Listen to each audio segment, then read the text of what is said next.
Friends, வீட்டு பக்கத்தில் புதுசாக ஒரு குட்டி ரெஸ்டாரண்ட் ஆரம்பிச்சிருந்தாங்க. அங்கே எப்படி அவங்க ஃப்ரைட் ரைஸ் பண்ணுறாங்கிறத உங்களுக்கு காட்டுறேன் பாருங்களேன்.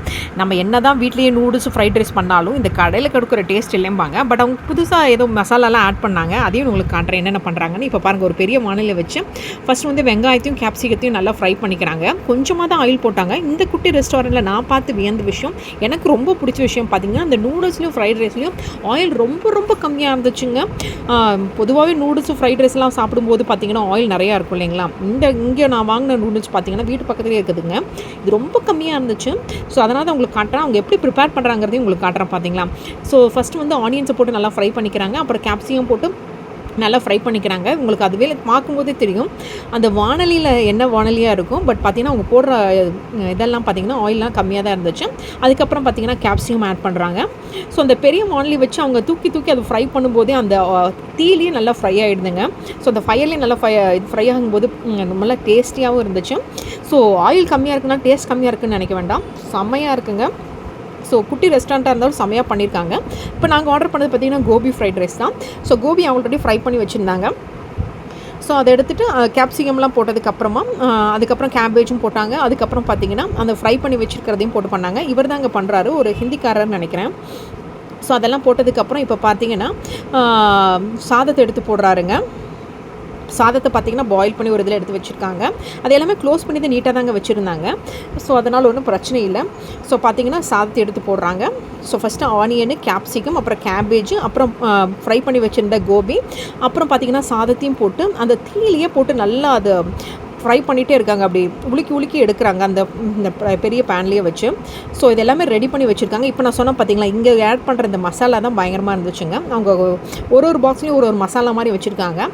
அதை எடுத்து லைட்டாக ஸ்ப்ரே பண்ணுறாங்க.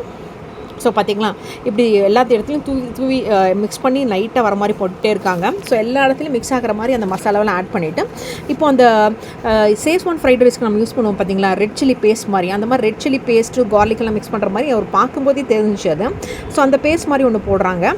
இது அவ்வளோ காரமாகவும் இல்லைங்க, சாப்பிட்ற அளவுக்கு காரம் தான், குட்டீஸ் கூட சாப்பிட்லாம், அந்தளவுக்கு இருந்துச்சு.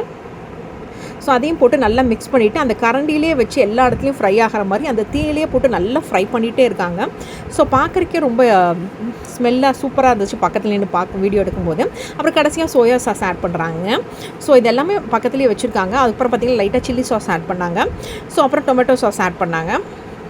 ஸோ இது சாஸாக கெச்சப்பான்னு எனக்கு தெரியல, உங்களுக்கு தெரிஞ்சிருக்குன்னு நினைக்கிறேன். ஸோ மேபி இது சாஸாக தான் இருக்குன்னு நினைக்கிறேன். So chilli sauce, tomato sauce, அப்புறம் சோயா சாஸ் எல்லாம் ஆட் பண்ணிவிட்டு திரும்ப ஒரு தடவை போட்டு நல்லா மிக்ஸ் பண்ணுறாங்க அந்த வானிலையிலே. ஸோ அந்த ஃப்ரைலேயே திருப்பி போட்டு எடுக்கிறனால ஸோ உங்களுக்கு அவங்க ஆயில் கம்மியாக தான் யூஸ் பண்ணாங்க.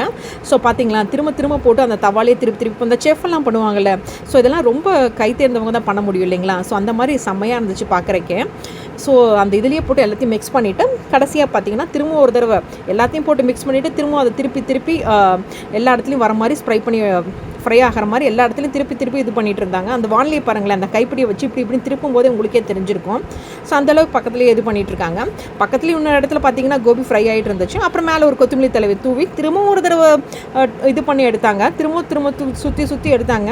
ஸோ மேக்ஸிமம் பார்த்திங்கன்னா அந்த தீயிலையும் வந்து நல்லா ஃப்ரை ஆகிற மாதிரி தான் பண்ணியிருந்தாங்க. ஸோ அந்த பேனில் பார்த்திங்கன்னா திருப்பி சுற்றி எடுக்கிறதுலையே அது நல்லா ஃப்ரை ஆகிருந்தது. பார்க்குறக்கே பக்கத்தில் வீடியோ எடுக்கும்போதே ஸ்மெல் செம்மையாக இருந்துச்சுங்க. ஸோ அவங்க என்ன மசாலா ஆட் பண்ணுறாங்க அந்த பொடி மட்டும்தான் எனக்கு தெரியல. அது ஒரு பெரிய வுடன் பாக்ஸில் தனித்தனியாக வச்சுருந்தாங்க. ஸோ இதுதான் குட்டி ரெஸ்டாரண்ட்டில் வீட்டு பக்கத்துலேயே இருக்கிறதுல அவங்க எப்படி பண்ணுறாங்கன்னு உங்களுக்கு காமிச்சிருக்கேன். ஆயில் கம்மியாக போடுறது நான் இங்கே தான் ஃபஸ்ட்டு டைம் பார்க்குறேன். நான் பொதுவாக நம்ம ஆன்லைனில் ஆர்டர் பண்ணாலுமே நூடுல்ஸ் ஃப்ரைட் ரைஸ்லாம் ஆயில் ஜாஸ்தியாக இருக்கும். ஸோ வீட்டு பக்கத்தில் புதுசாக ஓப்பன் பண்ணியிருக்காங்களே, எப்படி இருக்குன்னு தான் பார்த்தேன். சும்மா சொல்லக்கூடாதுங்க, செம்ம டேஸ்டியாக இருந்துச்சு. ஸோ இப்போ பார்த்தீங்கன்னா ஆஸ் யூஷுவல் பார்த்திங்கன்னா இந்த ஒரு கவரில் போட்டு கொடுத்தாங்க.